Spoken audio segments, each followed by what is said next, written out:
Ayollik gormonini oshiruvchi yana bir упражнение mashqlar. Bu ayollar obruch aylantirishadi. Obruch tavsiya qilmayman. Obruchdan mutlaqo foyda yo'q. Uni samostoятельно o'zingiz qilishingiz kerak. Tizzalarni ozgina bukkan holatda buksalarni aylantirish kerak. Yoki bu qadimdan kirib kelgan mashqlar hisoblanadi. Даже ayollar, malikalar shohlarning oldiga kirayotganda ham juda ham chiroyli tayyorgarlikni ko'rishgan. Soatlab, 12 soatlab mashqlar qilgan, raqslarga tushgan, diyetalar qilgan. Bu nafaqat hozirgi kunda, avvaldan bo'lgan mashaqqatli bo'lyapti. Va obruchni nimaga mumkin emas deyapman? Obruchni har xillari bor-da. Misol uchun, matkapushenniy ayollarga ozgina nagruzka beradi. Obruchda sal jo'stkroq, kengroq harakat qilish kerak bo'ladi. Obruchda qilib yurganingizdan keyin tashlab qo'ysangiz, qorin chiqishi vujudga keladi. Obruchda bemalol qilishadi. Qorinni tortisha olmaydi.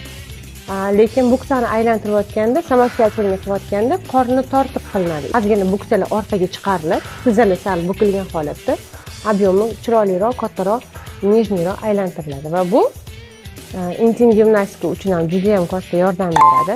Ayollik libidoni oshirishga yordam beradi va sizga ayollik gormonini chiroyli qilib oshirishga yordam beradi va siz terlisiz. Ayol kishini o'zini tug'ma kollageni bor tanasida. Ana o'sha kollagen ishlab chiqarishni boshlaydi. Ayollarni tug'ma ifori bo'ladi. Ana o'sha o'zini terlaganida, haqiqatdan raqs tushib, o'ynab, harakat qilib terlaganida o'zini tabiiy xuddi chaqaloqcha ifori bo'ladi. Ana shunaqa go'zal iforini chiqara oladi o'zini.